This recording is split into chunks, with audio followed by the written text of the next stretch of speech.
Right, hi guys. So it's not really what I'm going to be talking about, not entirely e-commerce related, I guess, but hopefully interesting and maybe some tips to be picked up. Essentially, it's a story of over the last 10 years, building up a company and 2 months ago selling it. Right. So not really intended as a cooking recipe for how to build a business and sell it. In various points in the talk, I'll be telling you things that I know I've did really badly, and with the benefit of 20/20 vision, hindsight would have done much better.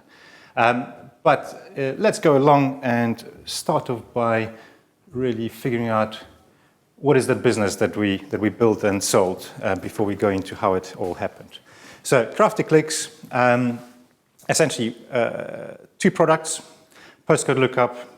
If I asked for hands up, who's ever used postcode lookup on a website? Probably most people. If you haven't used, at least seen it, right? On an e-commerce checkout, punch in your postcode, click a button, select an address, makes your life easy. Great stuff. So the company basically does that and nothing else.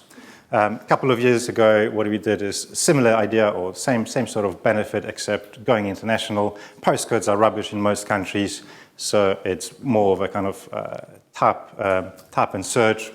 Start with any bit of an address, finds you an exact location, works in all countries around the world. So from an e-commerce point of view, two big benefits. Address data quality. If you're shipping stuff, you want to have a good address. If you don't have it, you will have some error rate on your shipping, cost your business money. You stick this thing on the front on checkout. It saves you a lot more money than what you pay for it. Lovely ROI. And also usability, which you can't go wrong with, right? If you make the checkout easier, your customers will love you, will never cost you business. Right, so simple stuff. How did it go all about? So, a very quick intro to myself before I started with Crafty Clicks. I'm an engineer. I did a sort of an electrical engineering degree, did embedded programming, building satellite decoders and stuff like that. So my love is in engineering. My favorite place is to hide my face behind the computer, right? All the sort of businessy stuff just happened around me, right? Going along my career, I kept on looking at my bosses thinking I could do their jobs much better. So I decided to quit my job, go and do an MBA. I can build my career. And it was basically a very expensive way to find out what I did not want to do in life. Right? If any of you looked at doing an MBA or did one, you know they cost a hang of a lot of money, and you're basically taking a big career break. Yeah, it was painful from that point of view, but it was quite useful. It did two things for me. Number one, it kind of demystified the whole business thing for me. You know, as an engineer, you come up, you look at your bosses, you look at how the companies run, and you go like, there's some magic dust going on behind the doors, you know, that you don't know about. None of that sort. All these people involved in running businesses, top executives, they're just normal people, right? There's one benefit. And the second one was I quit my job to do the MBA. So after I finished the MBA, I had nothing to lose, right? So I could go back to a job or I could do something else. Now, the business idea came after, actually a few years after the MBA. I was doing contracting, which is kind of a middle ground between full-time job and doing a kind of a proper business. And in my kind of looking back, the reason it worked was because it was a good fit. This whole address validation thing required a SaaS product, it required a web service. I was an engineer, I knew I could build it myself. I didn't have to pay money to anybody else to build it. I didn't have to employ people. I knew I could do it on my own. Timing wasn't too bad. By that time I already had a child, but no mortgage yet. There was kind of, I could take a little bit of a risk, right? So timing was good. And some business ideas require investment, require people. This one, like I said, I could do it on my own. Didn't need people, didn't need a lot of investment. So it kind of worked for me. Also, being kind of, without understanding it, looking back, I kind of get it why it worked, building a sort of minimum viable product, right? So I kind of instinctively knew that what I needed to do is build a prototype. It didn't have to be perfect. It had to just kind of be good enough to prove the point whether the business idea worked or not. And automation. It was going to be myself on my own. I knew that what I needed to do is automate the living daylights out of this thing. Otherwise, I wouldn't have time to grow it. So, in 2008, I had this idea, bought some data from Royal, cost me a couple of grand, spent sort of 3 or 4 months building this API, building a website, kind of getting it off the ground. And basically it was hard work, but it wasn't making any money. And the only way I could make it work without money was to have a full-time job, do this evenings, weekends, etc., right? So that's why that initial period before I knew this was going to make money, before I kind of was comfortable to do a bit more with it, took me 4 years. With the benefit of hindsight, having seen the initial uptake, within a year we had hundreds of customers. This thing was working. I should have got a business partner. I should have gone out, got a business partner, and got someone to invest a bit of money and grow it much quicker. But anyway, we persevered. My wife basically called it a hobby initially, and it was the only way I could make it work. It had to be something that I could do evenings, weekends. Yes, it cost a lot of time. It was a lot of hard work, but I couldn't really. It wasn't bringing anything into the family, so it was hard. But at the same time, even though I was alone and doing kind of part-time, from the outside, it had to look like a proper business. Customers were not going to pay me money if they thought it was one guy with a laptop in his bedroom, right? So, customers are demanding beasts. They pay you money and they expect stuff in return. And they expect it pretty much 24/7. So, it was really, really hard work. But it looked promising. And one thing that was particularly appealing about this was this whole subscription-based SaaS sort of business. I was, in my normal consultancy, I was selling my own time. There was a limited supply of that. I could sell 8, 10 hours, whatever, a day, and that was it. With this beast, it was very obvious that we were acquiring customers, we were providing a good service, they were paying us money, and they were going to be there in the next 5 years, 10 years' time. And every new customer we acquired, it was just incremental growth. So it was looking very promising, right? 4 years on, and basically was getting to the point where we were growing customers. I was carrying a mobile phone with a kind of redirected 0800 number on it and whatever. It was just getting in the way. Something had to give. I had to either do something serious about this or give it up. Decision time. So we decided to quit my consultancy and went full-time into that. So the next period was much shorter. And it was actually quite fun. It was scary because jumping full-time into this, basically personal cash flow in family dropped, but my work-life balance just suddenly was lovely. I was working from home, commute was basically, take my pajamas off, put my jeans on, I was at work. But it carried on growing, and actually because I was spending more time on it, it grew much faster. So within sort of 6 to 7 months, it was like, right, we need people now. So in February 2014, employed the first person, and that meant now suddenly all this lovely thing working from home didn't work anymore. We had to get an office. We were growing up. So we got a little office, put a couple of desks, off we went.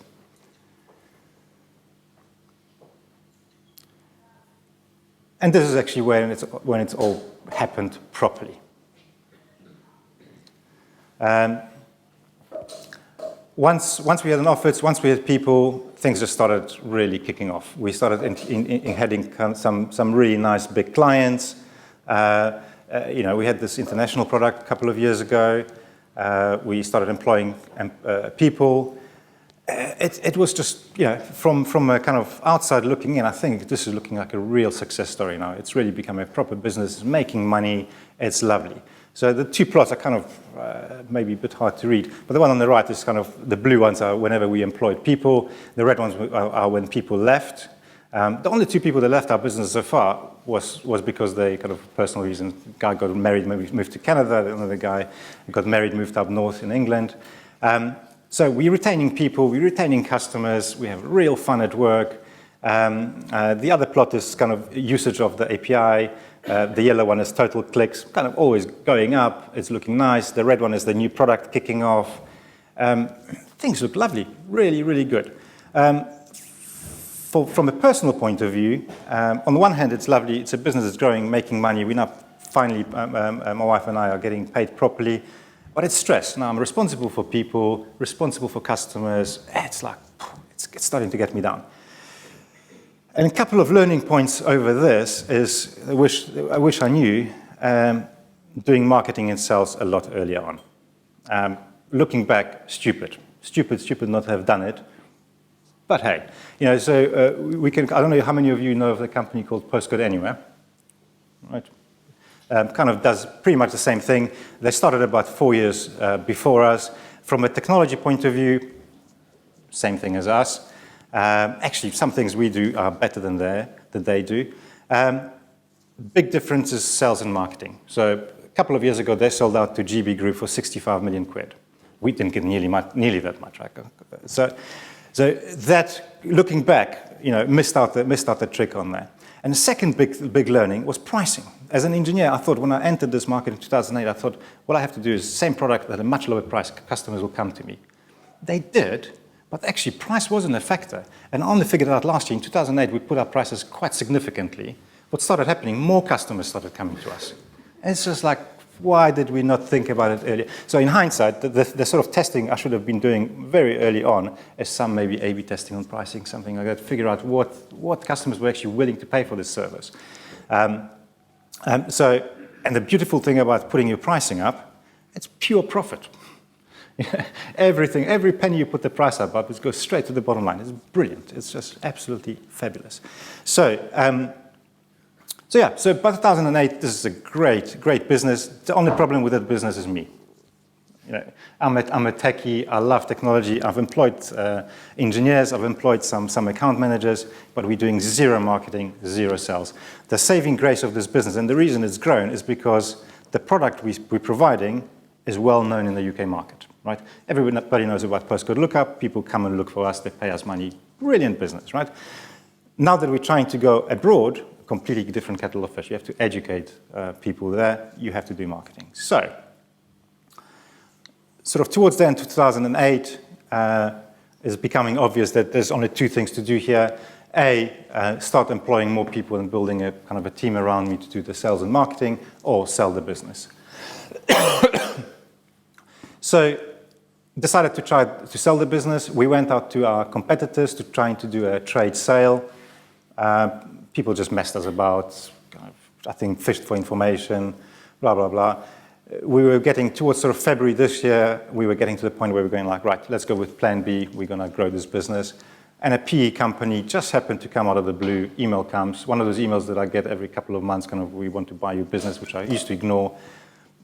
Put up a phone, spoke to them, within a couple of weeks, we got an offer we couldn't refuse. So it worked out really well.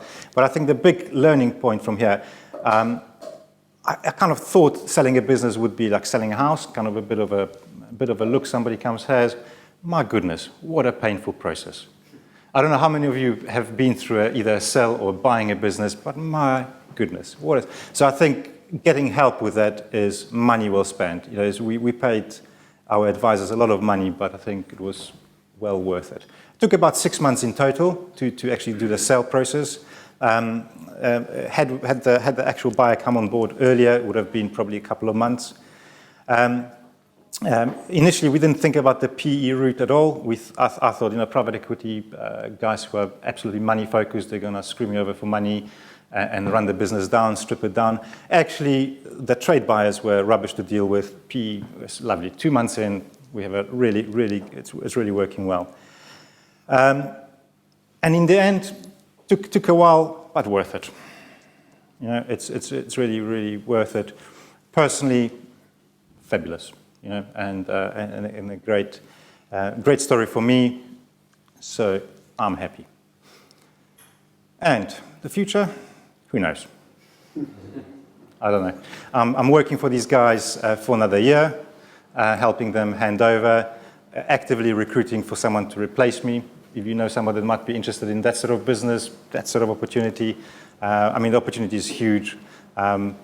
Drop me a line. We're all ears at the moment to kind of network and find the next couple of people to take it to the next level. Thank you.